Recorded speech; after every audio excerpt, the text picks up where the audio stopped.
I was in the very early batch of the YouTube content creator in Malaysia, and subsequently we had like a short film where the main cast was this Indian guy, and I got a call from India during a meeting. They're like, "Hi, Mr. Lee, you're on air." Then I'm like, "What?" You know? I saw an article where the sex toys had an increase of sales in China. You know, in movies and in news that we follow about cancer, people find out too late, right? And when it hurts, it's too late because they start forming things like what Islam on what, because you can't check your organs on Instagram, and they're like, "Hey, I've been feeling exactly like what you said, but I'm in a house of two women, a mother and sister, and I've just been taking painkillers to get through." Oh, wow. And I'm like, "Bro, go tell your mom. You're still in school. You gotta go, right? Check your balls." Like, curiosity is the key to the imagination. My girlfriend podcast, let's do this! Dream the impossible dream. Welcome to Mike Helfman's Curiosity Podcast. So it would be cool to like get groups of people to try and, but you have to be serious about it, right? Because apparently if someone's in there who's like a detractor, it doesn't work as well because it's Right. all a consciousness, mental state of mind yeah, thing. you gotta like be in it, not like Yes, Yeah, you have to okay, be focused on it. So for those audience, we just jumped in. We're talking about summoning UFOs through meditation and consciousness. Yeah. No, because there's a guy who just came out. This guy Jake Barber was a military special operations operator. He was a helicopter pilot that apparently was contracted by the U.S. Air Force and by private companies to extract downed craft. Now, whether that craft was military, top secret, or extraterrestrial, or off-planet, or extra-dimensional, that was his job. And he recently released a video from the helicopter of them, with a team down on the ground, of them recovering a white egg-shaped craft that apparently was brought down by a psionic. Now, a psionic, apparently, is what defense contractors in the United States use to try and bring down these extra-dimensional craft. I know this sounds wild, but hear me out. yeah.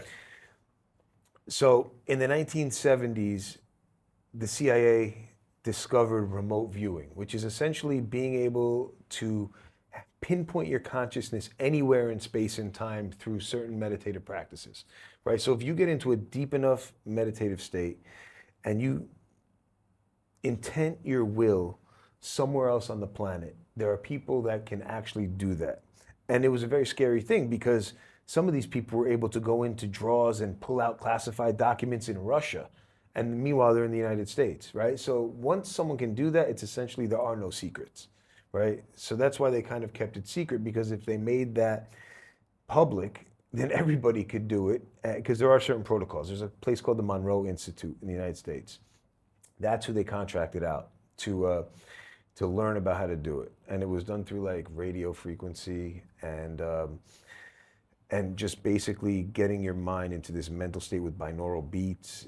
So now they've honed it in the 21st century, apparently, and they're using these people. They're calling them psionics to try and take down craft. Now I know that sounds nuts, but apparently that's what they're saying. That's what these people are claiming. Right. That Boeing, Lockheed Martin, Northrop Grumman, they are using these psionic individuals to try and take down extra-dimensional craft. So we're living in a sci-fi world. Was it in the ocean? The egg shape? No, it was in the desert. Apparently in the California desert. Okay. So not like Area 51, but this. All right, anyway, folks, we're here with Jared Lee. Jared, why don't you introduce yourself? Sure. I am a filmmaker. I've only done short films so far, dabble a bit into local TV series, and I've launched my comics the past few years and made some animation. Horologist. Yep. Jared gave me a copy of one of his comics. Very cool. Yeah, and we made a short animation of Horologist, and it went to San Diego. The comic was nominated for Eisner, and the animation won Best Animation at San Diego Comic Con. Yeah. Yeah, so getting out of Malaysia, winning awards in the US, that's big. Yeah. That's big, man. But besides that, you're also developing a couple of other things too, right? Yes. Some So fun projects. yeah, the goal is to, as most of the filmmakers, to eventually make our first movie. I've got some in the pipeline.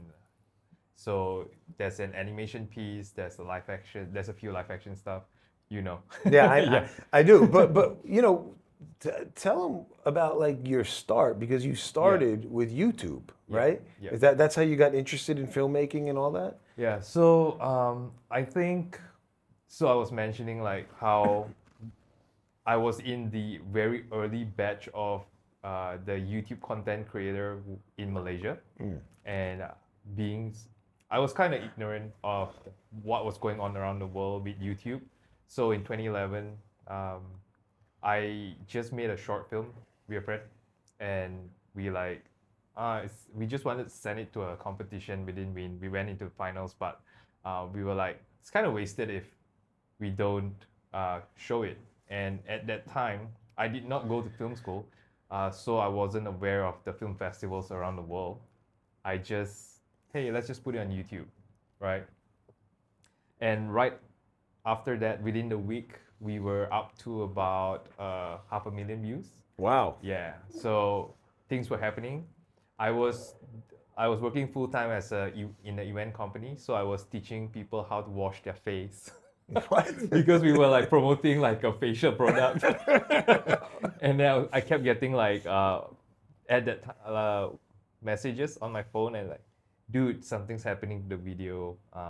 And subsequently, like, people didn't know what to do with us. I didn't know, there was no such thing as the term YouTuber back then. People think that, are you a production house? Are you just someone with a lot of views online? What are you? There's no like influencer, there's no KOL at that. So what was the video era that you made that got 500,000 views? It's a short film called Long Distance Relationship. Okay. Yeah, I'll send you a link. Okay, and Yeah. this was 2011. When Yeah. was YouTube? When did YouTube start? YouTube started way, I think a few years before, and When did YouTube start? Yeah, like what? 06, 05? Yeah, I think 03? 2005. Well, Google it. That's why you have it. yeah. Google it. Yeah, 2005, February 14. Right. Wow. Oh, Valentine's Day. Yep. Okay, so, but it started super slow. So in 2011, it was still very new, Yes. right? But at that time in LA, we've got Wong Fu Productions. We have David Choi. We have Just Kidding Films. We've got a few boys just starting out the whole scene in US. Right. But as always, it always starts there, and the rest of the world just follow after that. So then that time I was in a band, and it was quite funny because I got a call and they're like, hey, you want to open for Wong Fu? And I'm like, is that a Chinese band? He's like, no, they do the same thing you do. Like, they make short films, they put it on YouTube. And so they came down, we still open as a band for them, but it was nice to connect with YouTubers and to know like there's something going on here. So when the video when we hit our first million, and there were calls coming in, they were like, hey, you want to make a movie? Hey, you want to make this commercial? Hey, you want to shoot my wedding video? You know, they were like, they didn't know what we were. So I was in very random meetings at that point of time. But straight up, like from the first meet, you can tell that I don't know shit. It's like, this guy don't know shit. He just went out, he just made like this video thing and it got numbers. So following up from that, we just start uploading more short films, and each of them garnered pretty good views. But as we went on, we see our peers, at that time there were 5 of us, we see our peers uploading more frequently, and with consistency and frequency, you get better subscriber base. And at that point of time, it became a chase, right? You feel like you're gonna get left behind. To make a short film, let's say you upload like once a month, right? Twice a month maximum, and you definitely burn out. So seeing how the market was going to comedy skits, travel videos, and whatnot, we started just dipping our hands into everything. But because we didn't know better how to manage like a social media page, we lost like when like the long distance relationship, the cast were like they're mixed, they're tan skin. So for the longest time, we were known as a Filipino YouTube channel, and they were like rock stars. They got into like radio stations in Philippines. They got interviewed there. There were like some celebrities there who shared the video. And these were local cast, Malaysian cast? Yeah, Malaysian cast. Yeah, Okay. Daryl and Diana. So, and subsequently we had like a short film where the main cast was this Indian guy, and I got a call from India during a meeting. They're like, "Hi, Mr. Lee, you're on air." Then I'm like, "What?" Yeah. So it's quite interesting to see what the reach is for YouTube. At that point, our top viewers came from Philippines, and then US, and then Malaysia. Wow. But when we dipped our hands into so many different formats, and when I start appearing in front of the camera, I kind of just killed off the audience we built. But we start building like a whole different audience, which are Malaysian, Singaporean, Southeast Asians, and people who miss the accent that you get here. And I think chasing that, and we were uploading like 3 times a week, the brain has conditioned to think like, what gets views, what gets subscribers, what gets the followers, right? And I remember one point in 2015, I sat down, I was like, hey, it's been a while since I wrote a short film, and I'm gonna just try, and it just didn't come. Like there was just this block. It's like I didn't exercise that part of my brain for so long that it forgot how to do it. And that just struck fear personally, because then I realized what was really important to me. It was to tell stories that I want to tell. So as we were questioned so much, I was questioned so much for deciding to just let the channel die, because we got a silver play button, and we were still growing, and jobs were easier in a sense where brand would just pay us, and then I'll just do some stuff, and it's just like so easy because it's conditioned, right? And I decided, like, you know what, we're just gonna go back to our roots as to why we started in the first place, which was to tell stories. So we had it hard. In 2015, the serious players were like, you're a YouTuber, you cannot make films. Right? So that is the mentality, that's the challenge that I had. So 2015, 2017, we just went at it. Every year we'll take out a good sum of money.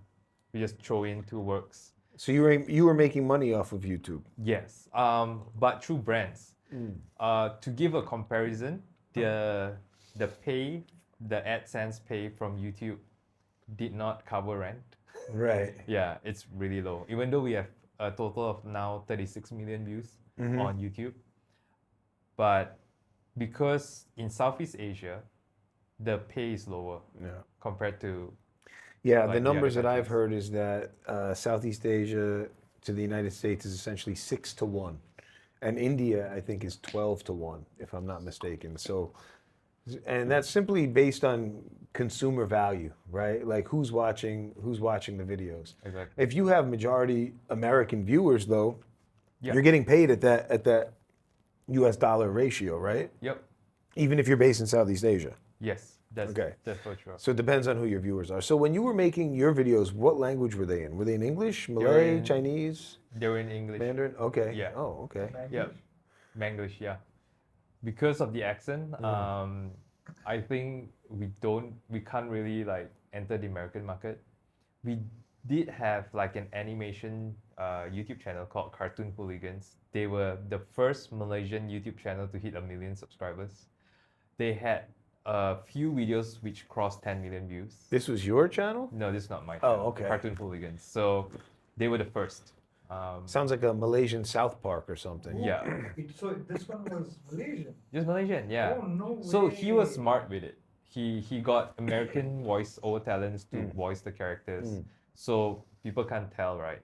And for the longest time, I've been telling Bram, who is the owner of Cartoon Hooligans, like, bro, do not reveal who you are, I Right. think it's working in your favor.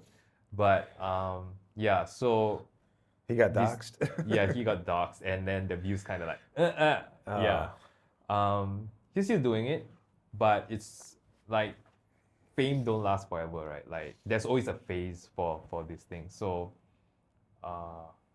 but now he's still working as a sort of an animation house. He's uploading once a month. Right, and that's cartoons. And I think that's one of the most powerful things about cartoons is that cartoons, animation, etc., is that it can be made anywhere in the world and then it can be adapted to each culture, right? Because you can have one with English voiceover, you can have one with German voiceover, and it can be essentially the same cartoon. And now, especially with AI, you can, you can fix the mouth so that it reads the words correctly, and it's minimal investment to be able to get into all these markets, so it feels local. Yes. I think that's fascinating. And speaking of cartoons, you are making cartoons right now, like I am. old school cartoons, which is pretty cool. Yeah. And new school cartoons, anime, traditional, right? Yeah, yeah. Because I grew up with it, right? I grew up with manga, and there was this affinity with the whole medium. Even as a child, I could tell like if it was animated by Japanese or American. Oh yeah, yeah, you or could definitely tell. Yeah, yeah, Yeah. like, and this was like at 4 or 5 years old.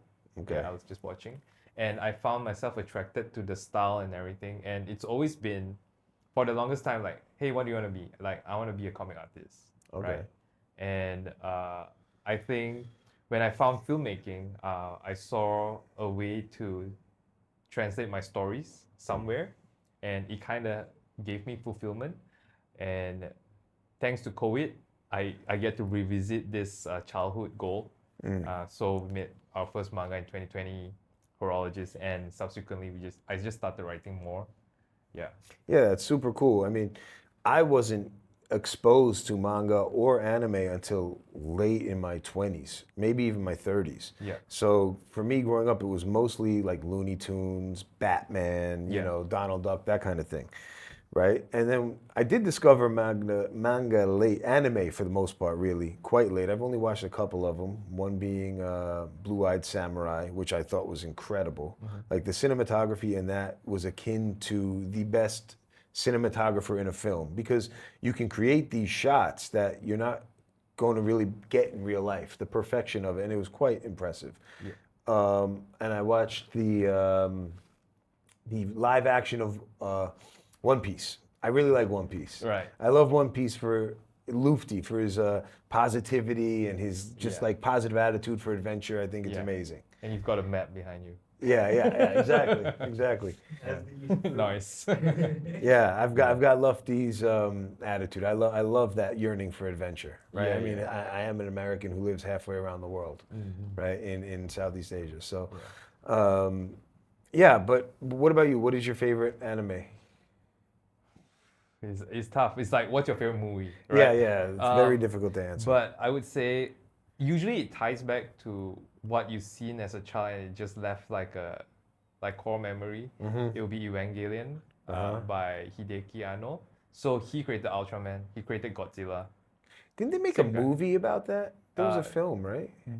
Evangelion, not yet. No? Okay. There's an animated movie, but Okay. not a live action. Okay. Yeah. I guess it kind of became like a cult classic because it was marketed like a mech movie, like you pilot a robot, and he was one of the first that mixed organic matter with technology.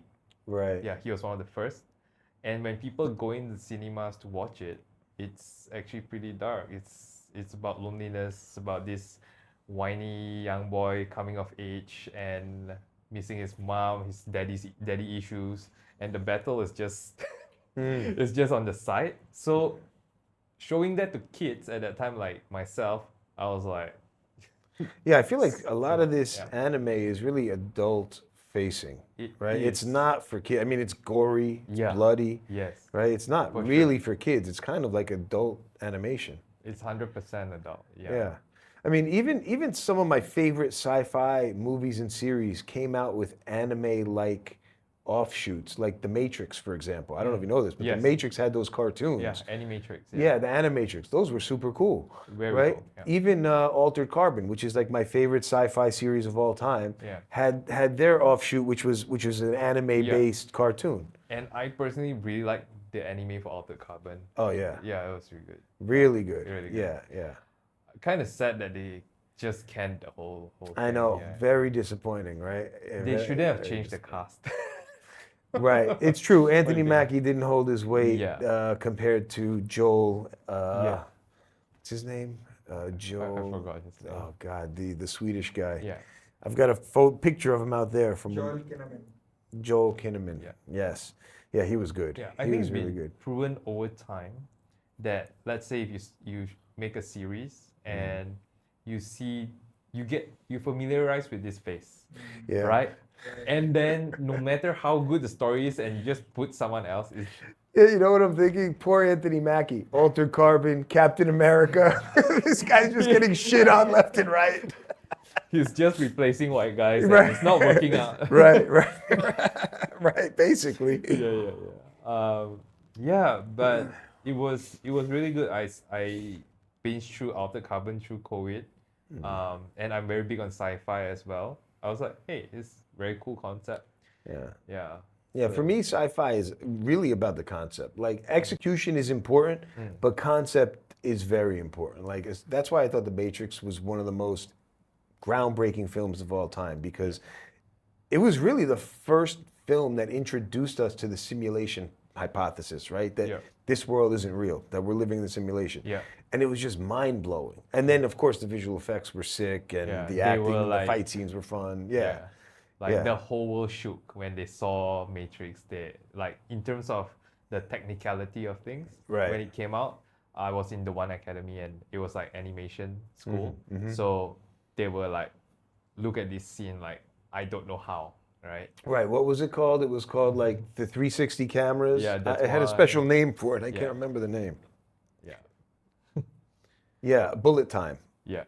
Right, Bullet Time, and then a lot of movies kind of copied it, like Swordfish. I don't know if you remember that movie with John Travolta. Yeah. They had Bullet Time as well. Yeah. And then when you go and see these behind the scenes, right? It's basically like 100 cameras in a giant circle capturing the scene, and then you just stitch it all together, and you get this really cool effect. And it was just groundbreaking. Nobody had thought about it before the Wachowski brothers and whoever was in charge of the special effects on that movie. Yeah. Sisters now. Right. Well, at that time they were the brothers. But at the time they were brothers. Yeah. Now they're sisters. Is this why you chose this chair? It kind of looked like the one Morpheus was in. Oh yeah. Have you taken the blue pill or the red pill? Yeah. And now everybody's got to get red pilled, right? Yeah. Just take the red one. Yeah, man, you got to go deeper down the rabbit hole every time, right? Yeah, for sure. So so you went to a VFX school. I took foundation for animation in the One Academy, and the last I did there was just a simple 2D walk cycle, which is 500 drawings. We drew on paper. Wow. So I overnight in college brought my toothbrush there, over the light box. I'm like, okay, and that in The One Academy is brutal. So when you're doing these animations, right, like old school, some of the interesting stuff that I've seen with Disney, I don't know if you've ever seen these clips where it's like Jungle Book, and you see the boy, right, and then they'll use the same animation for a different movie. They'll overlay it with a new character, and it's the exact same animation because I guess it cuts costs, it cuts time on creating the plates or whatever. For sure, yeah. Right, but I just want people to understand, right, like, because I even have a hard time understanding the amount of work that goes into this. So when you're creating a 1 minute scene, you have to draw the exact same thing, 500 times or something like that, right? So if it's 12 frames per second, Okay. yeah, so 12 times 60. That's like 720 or something like that. Yeah, I think 720. Yeah. Yeah, wow. So that's 720 drawings for 1 minute. Yes. That's unbelievable. Yeah, and it's funny how people exit the cinema and they're like, oh, that sucked. Yeah. Did you ever see the I think it was the Picasso movie that they did with paintings. Yes, I saw the trailer. I haven't seen the whole thing. That I watched it. I Yeah. watched it on the airplane or something. Incredible. I mean, it was just had such a different aesthetic, and you see the behind the scenes of that, and there's like 100 people with easels in front of them just painting the scene. It's unbelievable, It's unreal. so crazy. I think it wasn't Picasso. It was Van Gogh. Yeah, My bad. yeah, Van yeah, Gogh. yeah. Yeah, it was Van Gogh. But yeah. So nowadays though, it's getting easier, right? Because everything is digital, so it should be getting easier by right. It's okay to make mistakes nowadays. Mm. Yeah. But when it comes to 2D, it's still sort of in the DNA of frame by frame. Maybe there are programs where it helps, some in between, but it's still not so well thought out, even with AI. We start to see AI appear even in anime, even in big ones like Demon Slayer and whatnot, because it takes so much time and cost, right? Right. So this world, if you can save costs, whatever it is, it's gonna grow. Yeah. And that's what's happening. Yeah. Yeah. So not only are you doing 2D, but you also do 3D animation, right? Yes. Yeah. So speaking of 3D animation, speaking of the Matrix, then there's like also Unreal Engine, which you're one of the few people in the country that are qualified to do Unreal Engine. At least your company is, right? Yeah. But actually, a lot of people can sort of try it out. Okay. Yeah. I mean, I think Unreal Engine's incredible. I watched that clip of them recreating the Matrix, I think, Revolutions or whatever with Unreal Engine, and it was uncanny. It was very, very good. Yeah.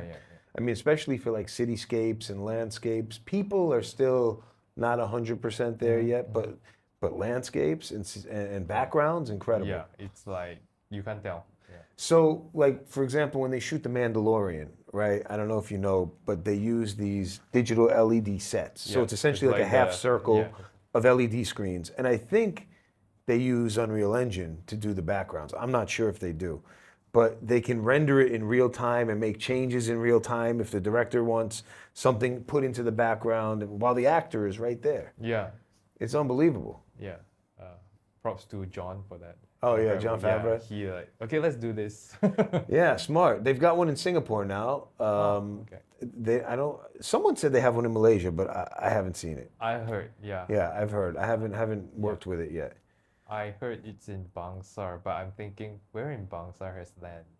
Yeah, yeah. Space. Yeah, you need some space for that. Bangsar seems like hefty price tag real estate to Yeah. have a production studio. Exactly. But yeah, no, VFX. The funny thing about Hollywood is like back in the 90s, right? Like one of the groundbreaking films of VFX was Jurassic Park, right? That was Yeah. like a big one. You know, we've all watched those like Netflix things like, oh, back in the 90s, they show you how Jurassic Park Yeah. was made. And it was a digital revolution, essentially, right? It led to the Matrix, but everybody thought that it was going to bring costs down and higher quality. But yet today, you still have $150 million, $250 million movie budgets, Yeah. right? So it hasn't really brought the cost of films down. Now, AI, on the other hand, should help bring the cost of films down and make VFX and SF, easier Yeah. to do, right? Have you experimented at all with any AI? We did. Mm-hmm. So with any new technology that is relevant to our industry, I always tell my team that we gotta be on the nose. We gotta just follow it so that we don't get left behind. The same with DSLR and people who just want to stick with film, but of course film is making a comeback. Yeah, so I would say that while it's beginning to help, it's not at a point, or at least the ones that's available to public, whereby it could help us right now. We have an editor who's worked on a commercial with full AI. It still looks very AI. It doesn't look like, oh, is this AI? Or you can still tell. Okay. But in terms of still images, you can't tell anymore. Yeah, you've got these AI influencers that are really good. You can't tell anymore. And that's why the concept artists in the industry, the storyboard artists, they're the first ones who are gonna feel it. So we gotta find a way to still like balance out or ethically speaking, how do we go about it? That's still a gray area, right? Yeah, that's why I like people like that, you know, because look, people are going to lose their jobs, right? But I think in the future, or even now, like work by humans is going to be more appreciated. You know, if a human artist made something, I think it's going to be valued more so than if it was made by a machine, or if it was made by AI, right? Now, but with Unreal Engine, like how many people do you, I'm fascinated by special effects, right? Because one of my goals is to make a film, a low budget sci-fi film, right? With big special effects. Yeah. And the examples that I always cite for that would be Gareth Edwards' Monsters, which was an incredible film that he made for $400,000. It was 90 minutes, and he did all of the special effects himself. That's why he was able to keep the cost down, right? It was basically two actors. He shot it in Mexico, and there's a bunch of extras, and it was about an alien invasion. Border was closed, and at the end, it reveals these gigantic monsters that are like 100 feet tall, you know? And he did it really smart, because the opening scene, he had one of these monsters, but he did it with a night vision camera. So it looked like it was handheld, and it was grainy, so it was like cheaper to render. Yeah. And the monsters, one of the things that I remember him speaking about in his interviews that was fascinating and how he discovered it, one of the monsters was basically like a 900-foot octopus. It had these octopus-like arms. And he's like, how am I going to make these arms? How am I going to make these arms?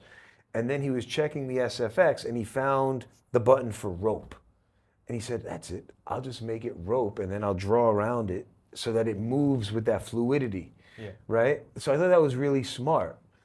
And he was able to make that movie for $400K. It went out and made $3 million at the box office. The next film he directed was Godzilla. Bam. Star Wars. Bam. Right? I mean, the guy, creator. Bam. Right? The guy's a monster now. He's one of the biggest directors around. Next example, I like to cite three examples. The other one is James Cameron, who we know is a filmmaking genius, right? And he got started in the school of Roger Deakins? Who? Deakins? No, not Roger Deakins. Roger Deakins is a very good cinematographer. Roger Corman. Okay. So Roger Corman was like the king of B movies from like the 70s, 60s, 70s, and 80s. And everybody in Hollywood who didn't go to film school worked at Roger Corman. So like Ron Howard, all these different actors, right? James Cameron, Gail Hurd. So some directors or producers were walking through a set one day, and Cameron was just some guy in the special effects, like an assistant. And his job was he had to get these worms to like move on this arm that was severed. And nobody could do it. So what he did was he ran electricity through the worms to make them move, and people was, wow, that's genius. And that got him his first directing job, which was Piranha 2, right? Some B movie, and then then after that he made The Terminator. Yeah. And you know, a lot of people in filmmaking always say, oh, we need more money, we need more money. And that's not necessarily true. You need more brains. You need more innovative thoughts. You need to be creative through innovation, not just creative in like the way the shot is set up and the way the movie flows. That's all very, very important. Yeah. But you need to be creative in how you execute things on a budget, right? The most recent example of this is Everything Everywhere All at Once, right? Starring Michelle Yeoh, who is a Malaysian icon. That SFX team, which is that movie was renowned for its VFX, excuse me, for its VFX, had 5 people on it. Yep. It was a 5-man team.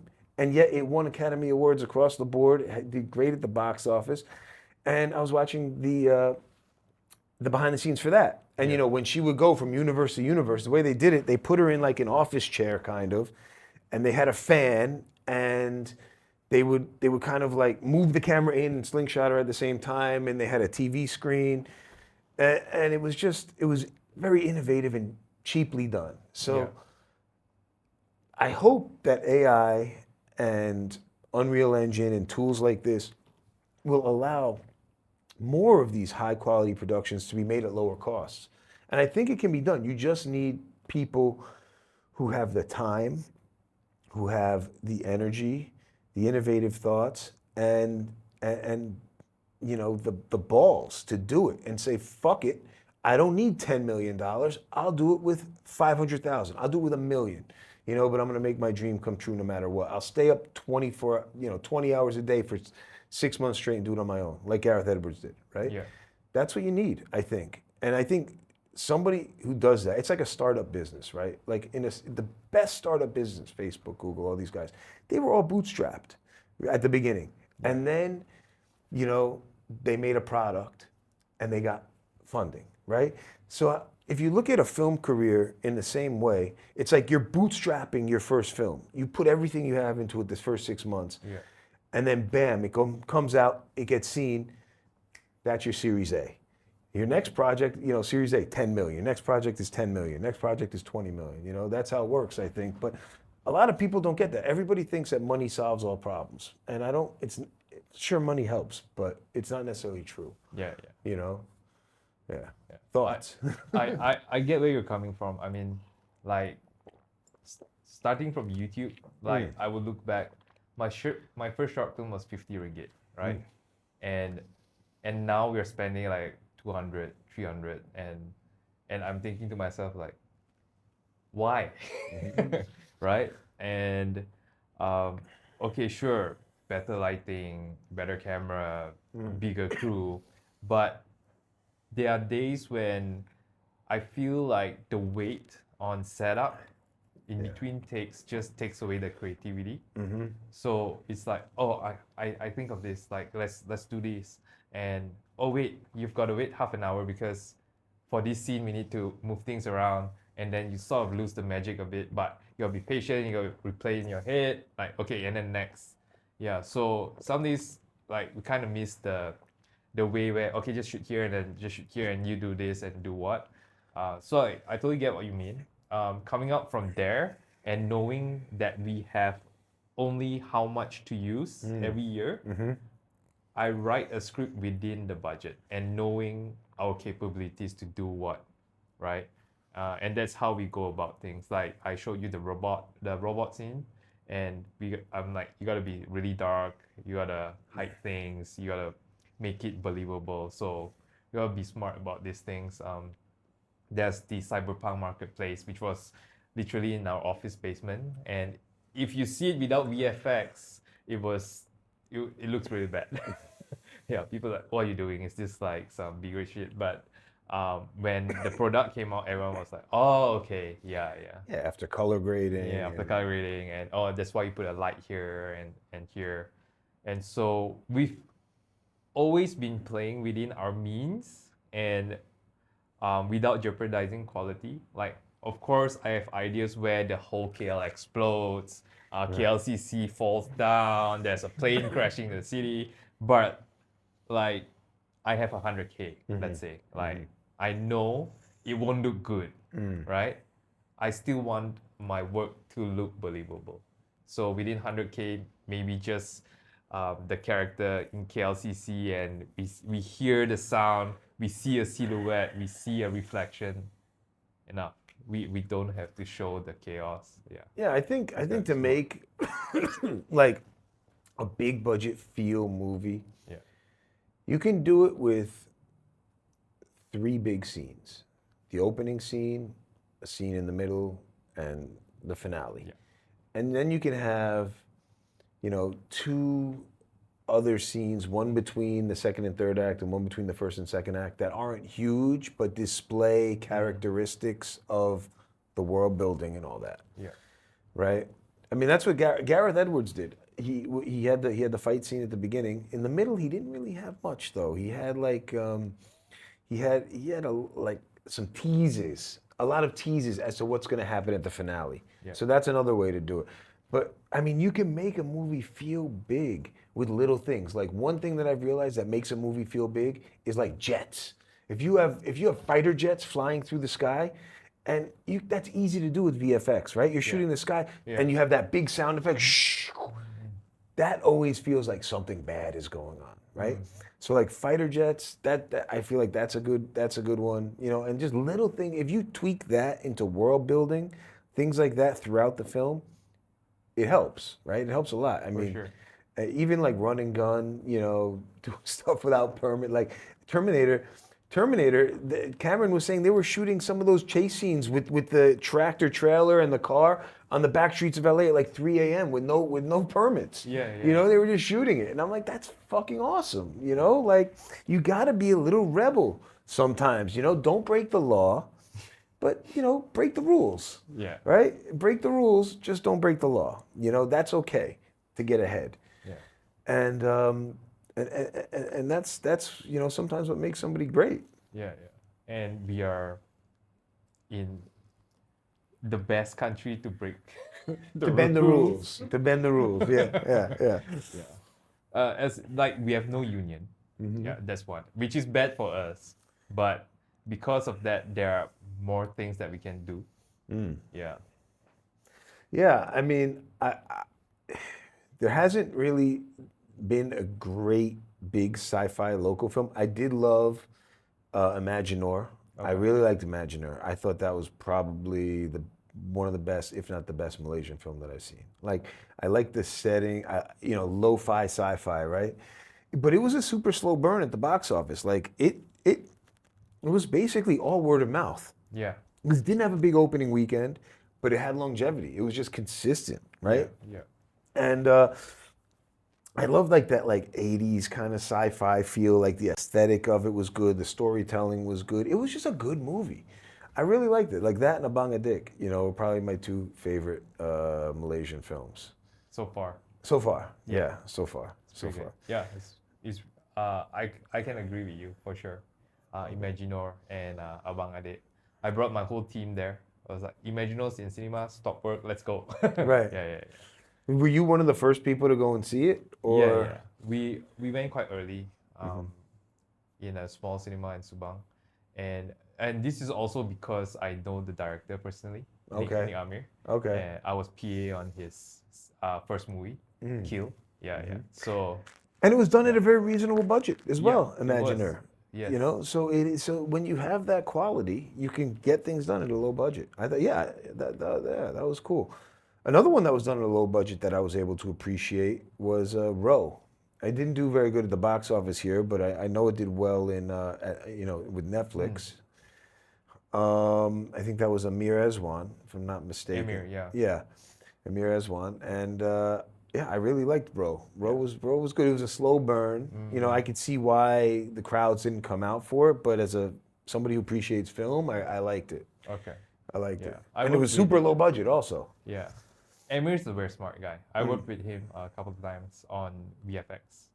Right. Yeah. Right. Yeah, he does VFX as well, right? Yes. So it's a great skill to have to be able to make something, you know, to get production value. Yeah. A really good skill. It helps a lot because when you look at a scene and you have at least some basic VFX knowledge, you know what can work, what can fill that missing element that you see that people don't see. They're like, oh, this shot looks quite boring, but we are going to add this and this and this and this. Yeah, like to me, I think one of the most important things with saving money and with sci-fi VFX is like world building, right? Like you can world build kind of inexpensively, you know, because it's not big action sequences or explosions or whatever. You're just kind of replacing existing things in the world with something else that's there, and you just have to create what it is. Yeah. That's one of the things that Malaysia lacks is production designers. You know, we have a lot of set designers, but we don't have much production designers, right? Yeah, for sure. Yeah. Or at least those with the right taste to design. No, but even as a job title, there's not much. There's a lot of art departments, right? But there's not a lot of production designers, like, you know, world builders out there. You know, I was thinking it'd be really interesting if you want to build a world to get an artist to do it, like somebody like a Red Hung Yi, who's like kind of into sci-fi, and who I think that would be really interesting to get somebody like that to help world build something, and then make a film. or Yeah. maybe you can go into the game industry, which we actually have a lot of good talents here in Malaysia. And they work on StarCraft, they work on Riot Game stuff, and they're just not given the opportunity to play.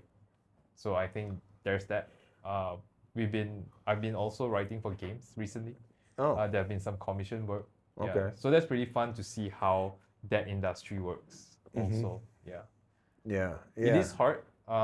When I was world building for my work, like I realized, like you said, it was hard to find someone in the film industry who sort of like, yeah, how about this? It's mostly like I have to do my own work, references, get to the point, and like no, like that, rather than finding, let's say, someone who has knowledge who comes up with what this ABC. What do you like? Where do we go?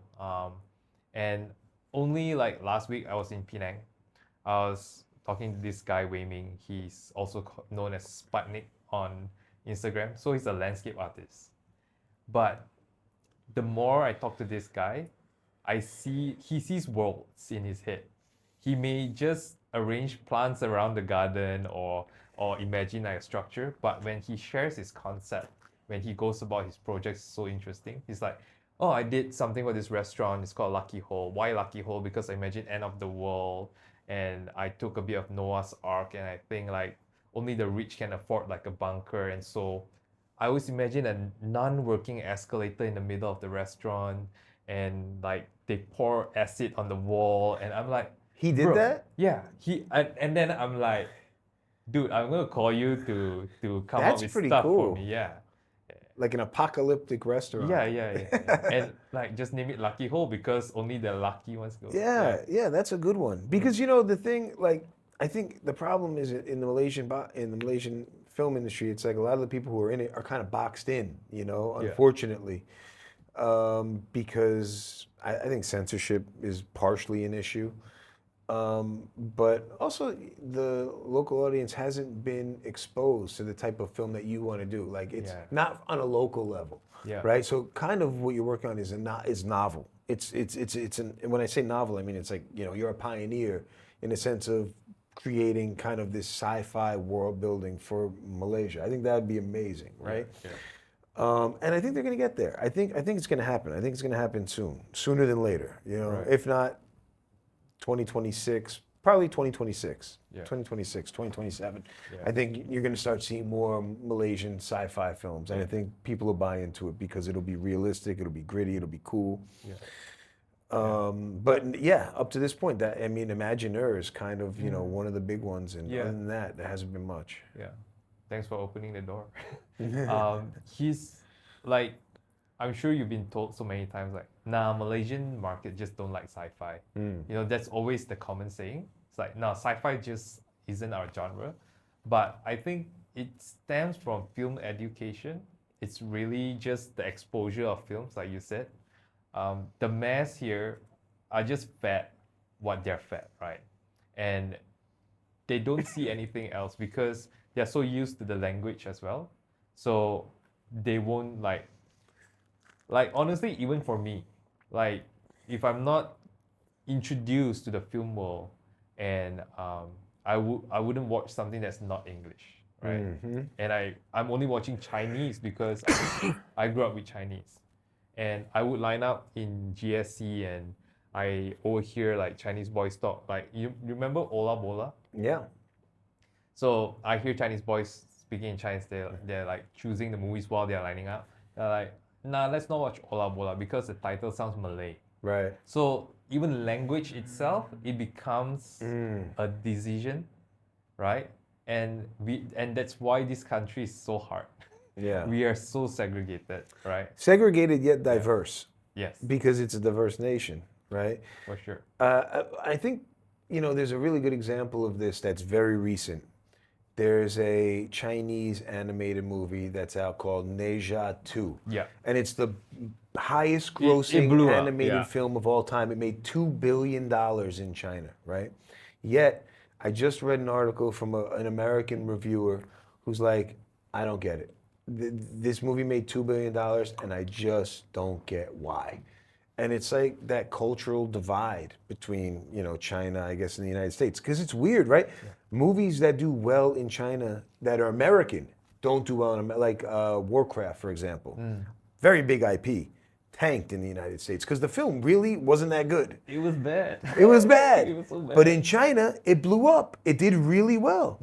You know, so there's a very It could different. also be because China has a culture of. Is the Warcraft movie about the game? Yeah. It's inspired from the game. Yeah, because China is one of the biggest things of the world. Right. The gamers. Yes, but Warcraft is also big in the U.S. Like in terms of IP. Like there's still a lot of people played Warcraft, right? And it did terrible because it wasn't a good movie. You know, the reviews came out and it just tanked. And frankly, it wasn't a good movie. I went to see it because it's right up my alley. That kind of film I'd want to see. It wasn't that good. It broke my heart. Yeah, I mean, I just finished. I just talk about gaming movies. I just finished watching the Halo series. Right. How was it? It was okay, but it wasn't great, right? I mean, execution. I like Paulo Schreiber. He's a good lead. You know, he's a good Master Chief.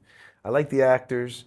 Some of the storytelling, some of the acting, some of the set design was like iffy. So, and it's you know it's a kind of a generic video game story, right? So it's not like a high sci-fi in terms of concept wise. You know what I mean? Like Matrix or like Interstellar, or something like that, or Tenet, right? But yeah. And let's I want to keep talking about sci-fi and VFX, right? Sure. Because something interesting about VFX is that it kind of reached its peak.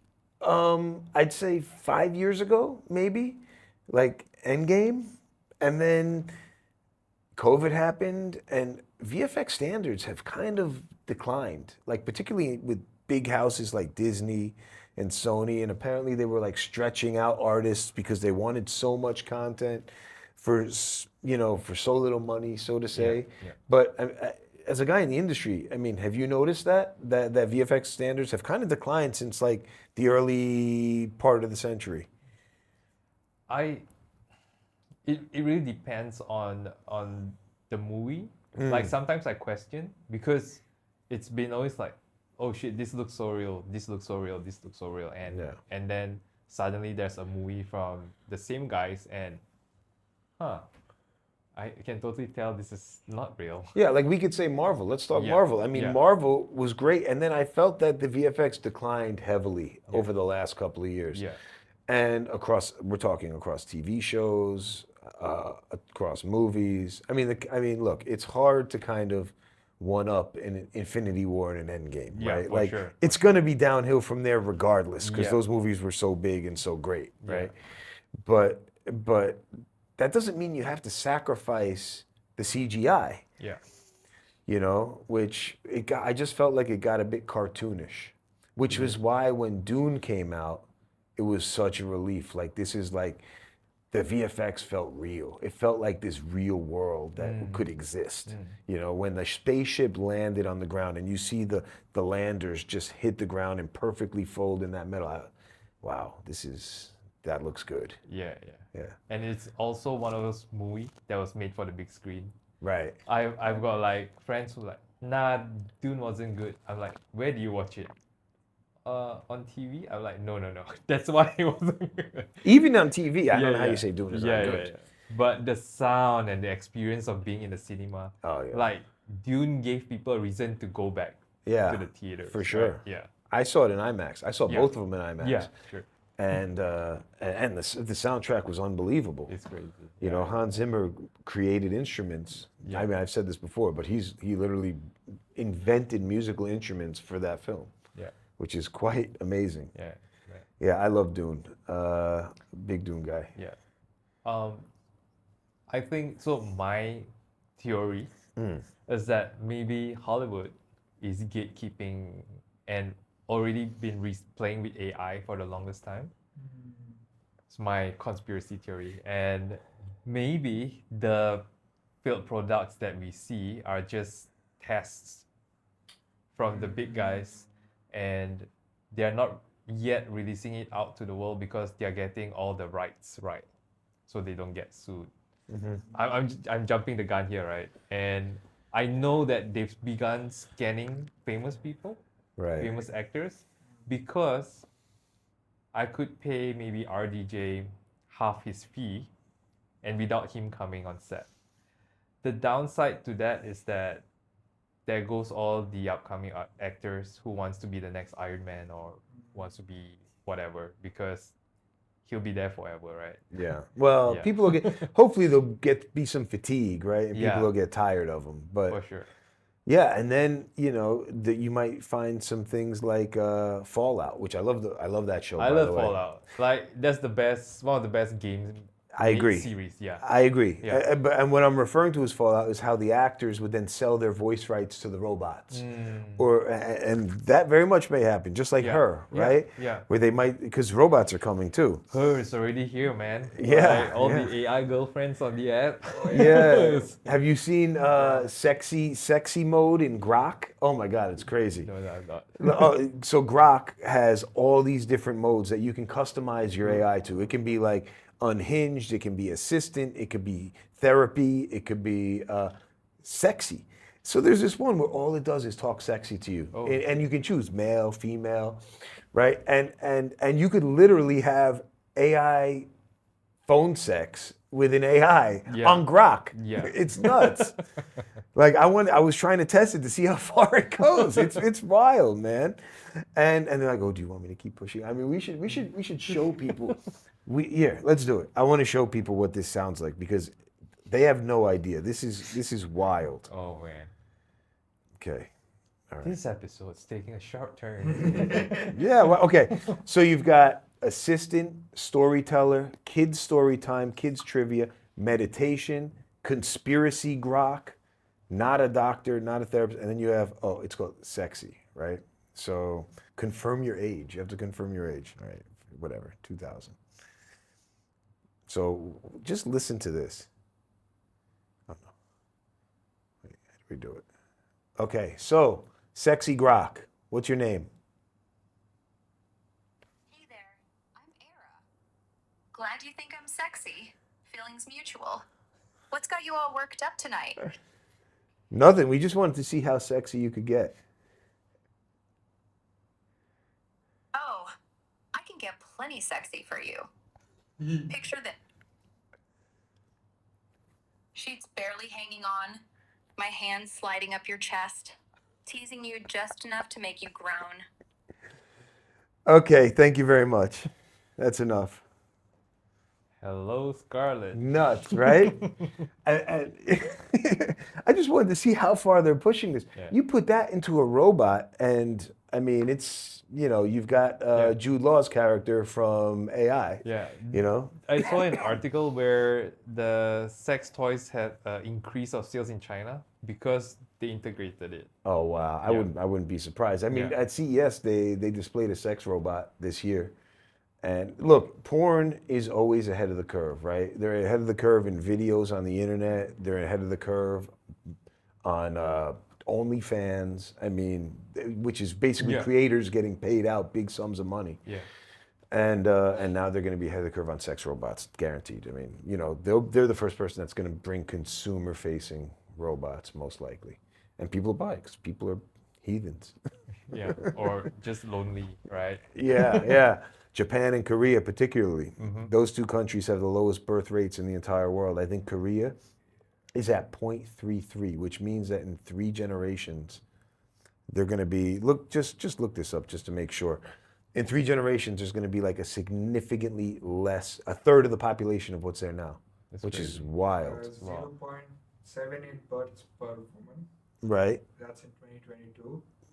So one of the reasons why this could be is also because of the 4D movement, which is another movement by Korean women, which essentially states, what I'm searching right now, is that no heterosexual marriage, no childbirth, no dating, and no sex, because Korean society is very patriarchal.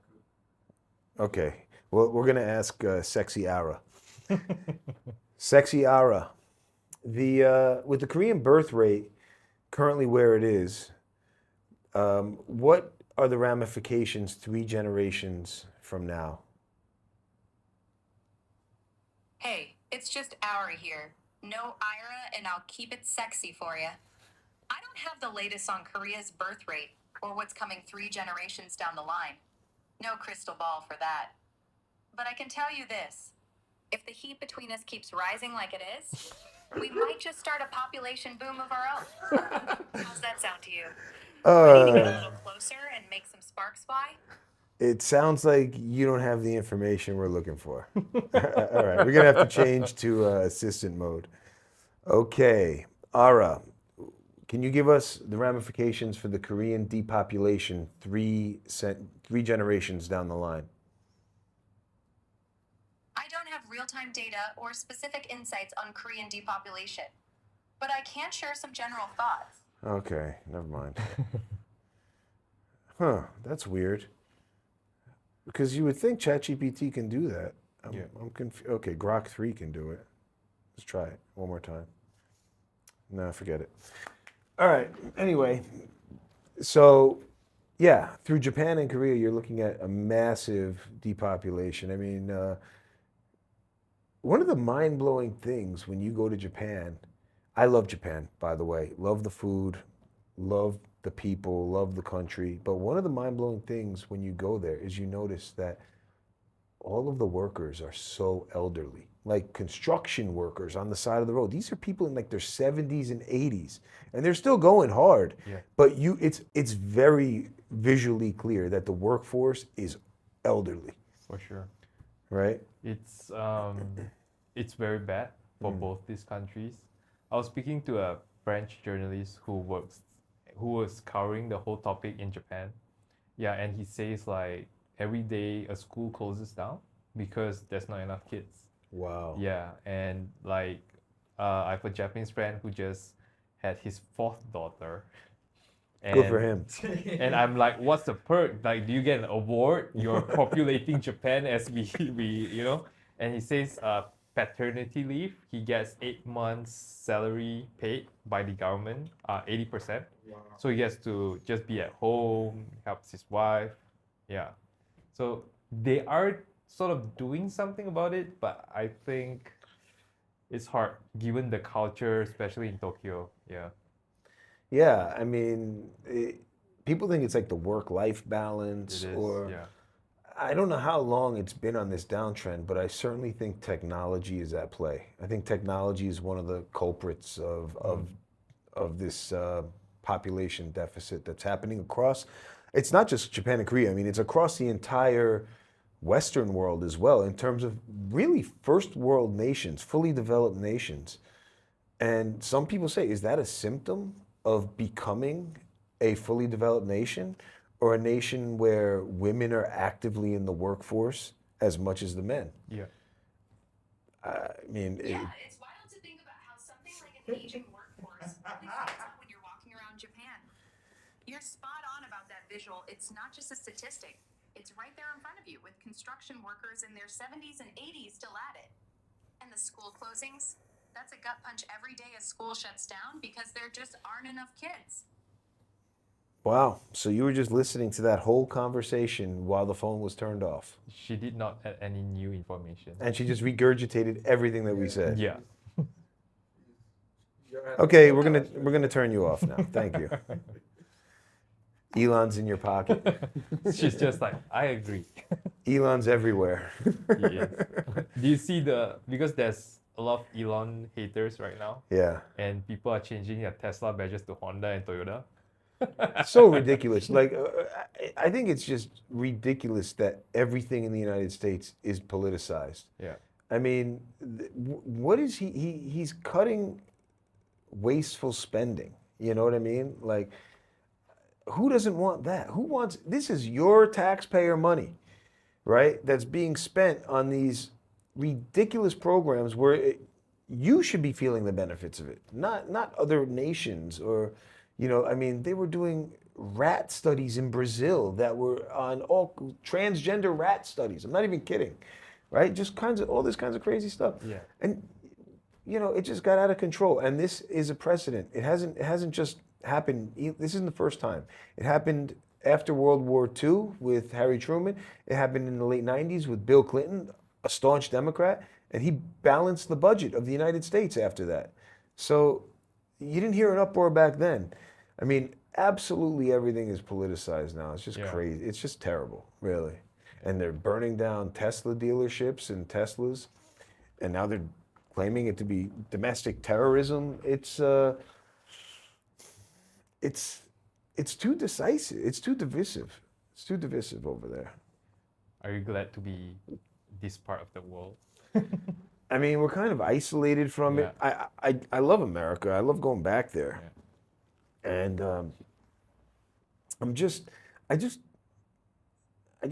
it baffles me as to, I mean, frankly, it is because of social media. It wasn't like this prior to social media. Yeah. Now that everybody has a voice, everybody can be heard, algorithms are manipulating people's thoughts because they're in echo chambers. I mean, it's so clear that people are being manipulated by AI and by algorithms and by social media. And the fact that we can't recognize that, I mean, you probably need some sort of regulation. And I'm not talking about in terms of free speech. I mean, I don't know what the answer is, but clearly it's a very divided world. But the fact that Trump won after losing in 2016 is an interesting case for free speech, right? I mean, the fact that free speech is strong and the fact that people voted with their pocketbooks, I think, as well, right? Because of inflation and because the economy was doing well, yes, in terms of the stock market going up, but that doesn't help the ordinary man's pocketbook, right? Yeah. That's 401ks, that's big business, that's stock traders, that's investment bankers, it's entrepreneurs. That's not the average guy working a blue collar job. Yeah. And that's ultimately, that's what people care about, I think. And once you get offline, you realize that it's not that bad. You know what I mean? Like, you go there and it doesn't feel the way it feels online. Like, online is a totally different perception than the real world. If you go to New York, or, you know, it doesn't feel like it's dangerous. It doesn't feel like, I mean, it does, you do feel like you're poor because you go out to eat. Yeah, yeah. And appetizers are $20, you know what I mean? And entrees are $50. And it used to be like 10, 15, and 30, 40. So it's a big difference. Yeah. But it doesn't feel like me and my wife, when we first went back to New York after the pandemic, and everybody was like, you know, oh, it's so divisive, it's so dangerous. Dude, people were so nice. Like, we got so much love from strangers, you know, just walking down the street, just the people working behind the counter. It felt really good, actually. Like, people were so friendly. Yeah. And I don't know if it was because they were happy to be out of the pandemic or whatever, but it didn't feel the way it was portrayed online, is my point. Yep. And I've got another great story like that. My father, who is not a well-traveled man, like, you know, he came here, he visited me for a few months. You know, he's in his 70s, he's never been to Europe, he's traveled limited places in the United States, and now he's retired and he's looking for something to do. So we kind of convinced him to go to Los Angeles from New York and, you know, stay there, because we've got family there. Yeah. So he did a cross-country road trip all by himself. It was like the best thing that he's ever done. He was so happy about it. He felt free, you know, he felt this sense of independence and just, you know, freedom. And when he got to LA, he thought he was going to hate it. He's like, Mike, you know, everything I read online is dangerous. There's crackheads. You know, I don't know why I'm going. Yeah. And he gets there and he just loves it. He's like, this place is unbelievable. There's beaches, the weather is nice, you know, there's great places to eat. So I just think that online is manipulating people's thoughts and their opinions in a way that is just never before seen. And until you get out of your phone and actually go out into the real world and experience it for yourself, you know, you're not going to see it. And these people that are doing stuff like you know, bombing, you know, cyber trucks, or, you know, even the Jan 6 people, right? Like at the Capitol, just to be balanced here. These are the guys that are living in their phones. You know what I mean? And they're just seeing all the hate, all the divisiveness, and they're not really going out and talking to people outside of your bubble. Yeah. Because if you do, you realize that, everybody just wants the same thing. Everybody just wants peace and happiness and to feel comfortable and appreciated, And I think, living globally for 16 years now and being able to experience other cultures and live in different countries, that kind of opens your mind as well. So, For sure. It's probably easier for somebody like me who's been around other cultures consistently and been able to adapt and understand and empathize. Whereas the United States almost has several different cultures within it, I mean, if you go from New York down to Alabama, you might as well be in two different countries. You speak the same language, but the culture is completely different, right? The food is different, the attitudes, the vibe is different. Not to say it's bad, because I love going down south, love the food, love the barbecue, right? Love the college football scene. Yeah. But it's just different, and that's just America. That's what a melting pot makes, and that's one of the beauties of it. And it's not unlike Malaysia. I mean, you've got kind of different scenes in like Malacca than you do to, Terengganu, right? And you just have to be able to appreciate it and adapt to it, Yeah, for sure. I think traveling definitely helps. I've seen friends who've never been out, even like Singapore. Your mind does open up, but also not everyone has the opportunity to do so. But yeah, I guess I agree. Like the phone, social media, the algorithm, they're listening in for sure, not just era. Oh yeah. Or era. And well, there was one scary experience where I was just taking a shit. Okay. So on social media, all of us are. And I was just doing this. I was just like scratching my neck. And I'm just going through Instagram and like, order now, a cream to cure itchiness. I'm just like, that is wild. yeah, it's wild. Like, I did say nothing. I did not Google for it. It just, yeah. Wow. So that's saying like, okay, Yeah. they're looking through looking the too. camera. Yeah. They're not right. And you know what? I've seen some wild videos of people walking around like Union Square in New York City at night, dark, looking at their phones, and somebody put on IR goggles, infrared goggles, to look through the infrared spectrum. And when people were looking at their phones, all they saw were flashes of light that were just constantly, you were constantly being bombarded with these infrared flashes of light from your phone. So maybe that's what that is. And because they're also looking at your messages, like Meta is 100. I mean, they're not looking at your messages. That's how they deny it, right? But they're extracting the data from your messages and feeding it into the Facebook algorithm so that they can offer you products that you're talking about on WhatsApp. Yeah. 100%, right? And it's funny. You talk about like people in Singapore who've never left, right? I had friends when I was in New York who never left New York City, and when they came just upstate, right? Like an hour upstate from New York City, and you're in the rural area, and you're driving on a road that has no street lights on it, they would get scared because they'd never been in a place so dark before. Yeah, that's true. And that just goes to show you, getting out. I encourage people to travel as much as you can. Go to different countries, experience different cultures. It's only going to open your mind. It's going to make you appreciate what we have in this world. And what you ultimately find is that people are inherently nice, and people inherently want to help you, right? Yeah.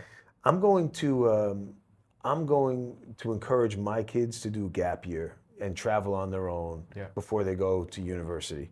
100%. Like, we're lucky enough to be in a position where it's like, hey, you go and you scrape it out for a year. Not luxury. Like, they're going to stay in backpacker hotels. Yeah, for sure. Learn to be able to have confidence in yourself that you can survive in this world on your own. Because once you realize that you can survive in this world and thrive on your own without the help of anybody, that gives you an immense amount of confidence, right? For sure. That a lot of people don't have. Yeah. When I first backpacked the world in 2006, I did it with no laptop, no cell phone, nothing. The only access we had to the internet was cyber cafes. And we were using maps and those little blue books. What is it? Travel guides. Lonely Planet? Lonely Planet. Yeah, that's it. Those were like my resources, but it was fun. It made it an adventure, I mean, you would go off track and, find another adventure, like now they call it a side quest. Yeah. There were a lot of side quests, but that's what made it cool because, you were able to adapt. And I mean, it's so important. We got off track. Okay. There's something that I wanted to ask you, and you can talk about it if you want to talk about it. If you don't, but in your Instagram profile, it says that you're a cancer survivor. You want to talk about that because that is amazing, man. Sure. In 2018, I was diagnosed with testicular cancer. Okay. Yeah. So I'm a one ball man. That's scary. That's a scary one. I'm a right one ball man. The left one is missing. You and Lance Armstrong. Yeah, I guess so. So it kind of, I mean, you question life, right, when these kind of things happen. And I think we were kind of just picking up, we just made the last 7 right after we sent out to festivals. And I was diagnosed with that. I'm like, oh shit, this is where it ends, Yeah, and I remember the night before the surgery because before we get to that, how did you find out that you knew it? How did you find out you had it? There was like a tugging feeling right here. Okay. Yeah, like within the stomach area. Okay. Yeah, but it wasn't pain or anything. It was just like there's something pulling, that's tugging, and most Asians or most men won't care, right? Like if it doesn't hurt, no problem. But as like months went along, it got stronger, and I actually like went out naked and I asked my wife like, do my balls look different or does anything look different? It's like, no, I don't remember the size of your balls. And then it's like, why don't you just ask your doctor friend? So I just texted him like, hey, I have this sensation, this area. I feel like maybe the size is a bit different. And it was like night and he was just like, come over now. And I've never gotten this message from him. He's always like, just swallow a Panadol and just call it a day. And I'm like, okay. So at 9 p.m, drove to his house. He was all smiley. He had his doctor, his work mode on. It's like, come. Enter his room. He checked me and I saw his expression just switch for a split second. And then it's like, tomorrow just go to the hospital. He recommended some people. Okay. And I was like, you can tell me. Like, he's like, no, I don't want to speculate. I'm not a specialist in this field. Like, no, you can tell me. It's like, I think it might be cancer. Then I'm like, okay, so let's go find out, right? And he was very kind. He just followed up, just put me with the right people. I was in Sunway. And then that's where I met Dr. Bajo, who first checked me.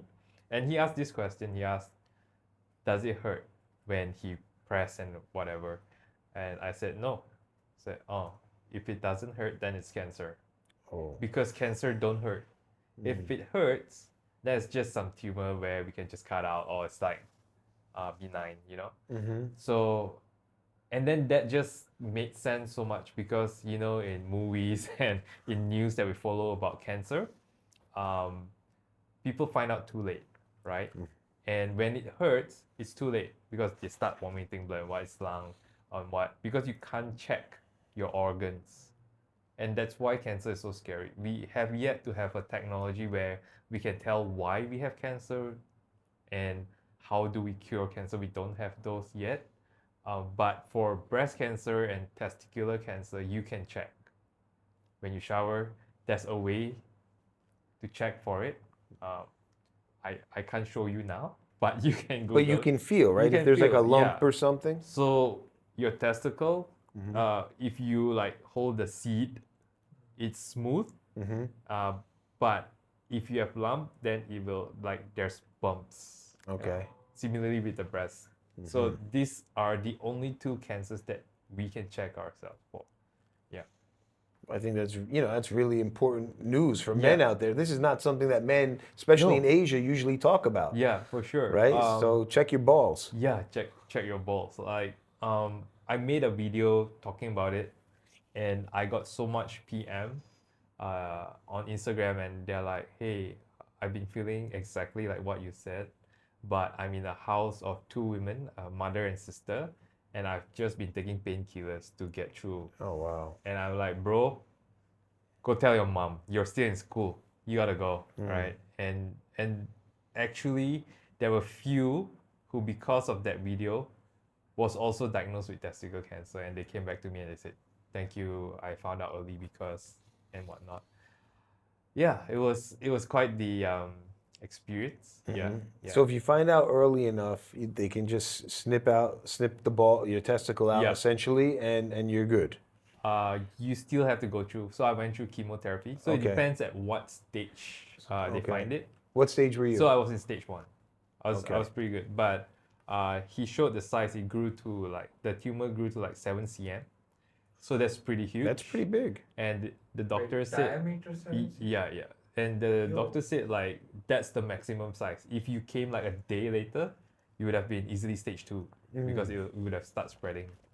And I had to do 2 rounds of chemo. I would say if you ask me, the surgery was scary because the doctor said there's no 100% surgery where you come out from. Hey man, if they're taking your balls out, that's a scary surgery. Yeah, it's freaking scary. It was quite funny. The guy who put me to sleep, right? The anesthetic.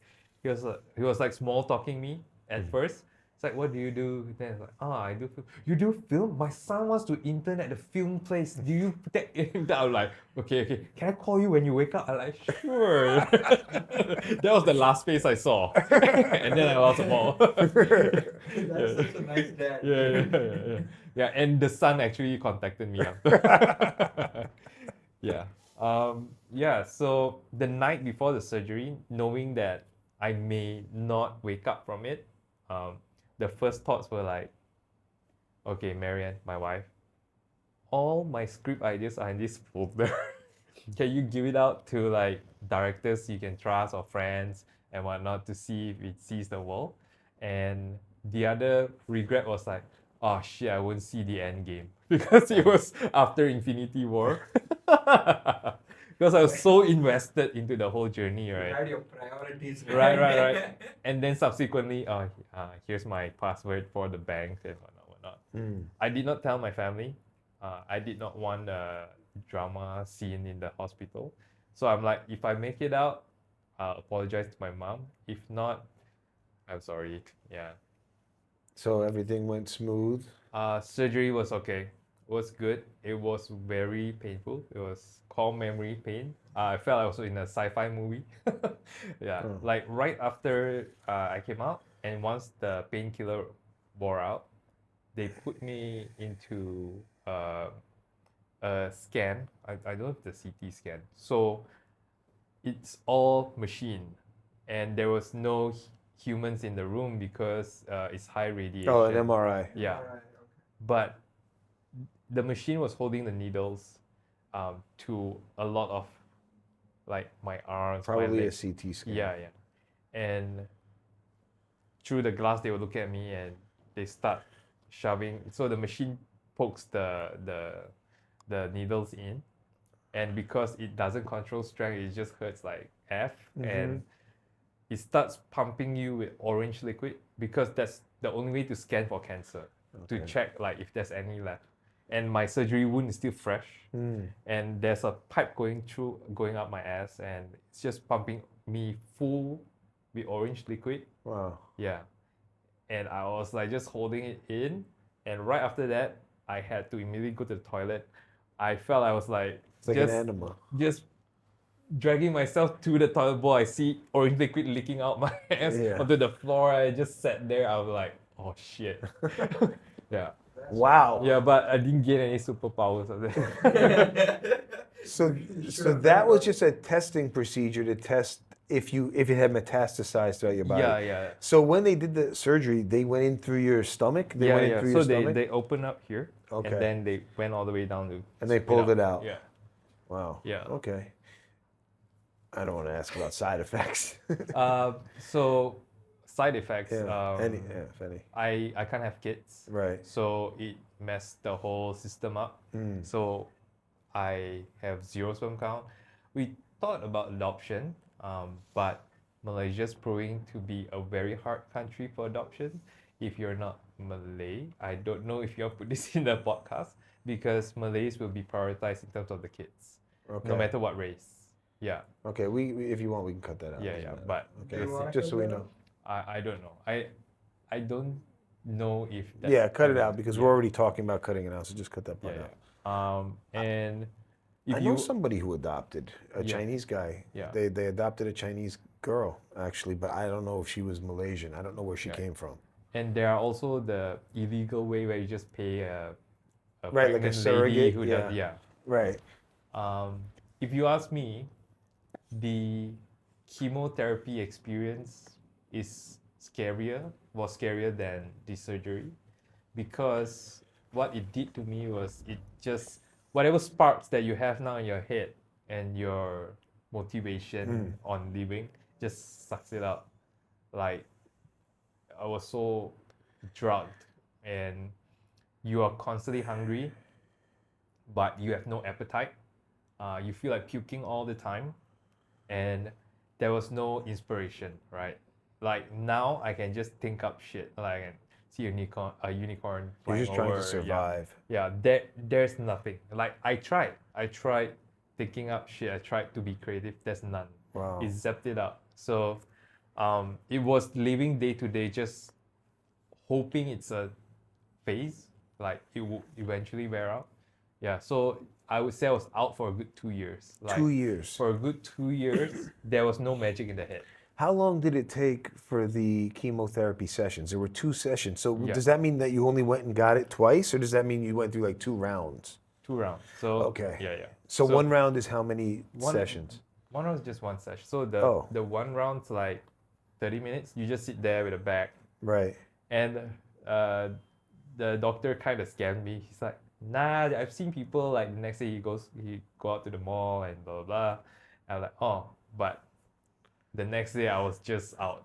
Yeah. Right. And did you have any effects with your hair or anything like that? No, thankfully, mine was at stage 1. So the strength of the chemo was at its base, the most base level. Yeah, I feel like one day we're gonna look back at chemo and it's gonna be like bloodletting from the 1700s. Yeah, you know? yeah.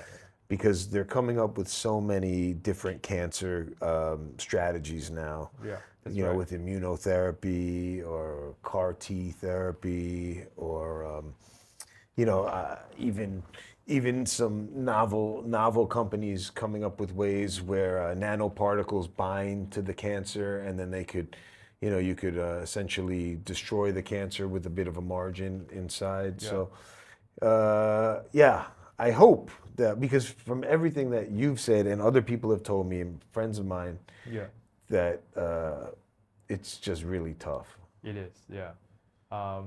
And funny enough, during that time of diagnosis, I was actually shooting a video for Cancer Research Malaysia. Wow. Just coincidentally, I was shooting and then I was diagnosed. And the professor who was in charge of the whole thing, she was like, she really shared whatever that she could, and she supported throughout the whole journey. And when the video went out to the ad world, because it was meant to promote how they've been given approval from the UK royalty for their cancer research, people thought that I faked my cancer Oh God. to promote the campaign. That's terrible. Yeah, I'm like, Come on, man. who would use cancer to promote anything? Well, yeah. glad you caught it. Glad you're here, man. Glad glad you beat here, it. Yeah, Good to hear. yeah. So, why don't you tell people where they can find you? I mean, I think we could probably start wrapping up, unless there's anything you want to mention. No, I'm good. You can find me on Instagram. I don't the problem with my Instagram, Jared LE3, is that it's a bit more personal.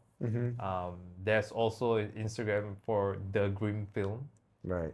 where more works are there, and yeah. And you guys do a bunch of commercial work, advertising Commercial, work yeah. alongside your other creative endeavors, right? Yeah, animation, whatever that feeds the team. All right. Yeah. Well, I don't think we can. We've got to end on a high note. Beating cancer is a high note, man. So Yeah. glad you did. Thanks for coming. Thanks for having me. Thank you. Thanks for you. sharing your story. That's Thanks, very man. personal, Yeah. and I hope people will benefit from it. Yeah. I hope Thanks, so man. too. Yeah.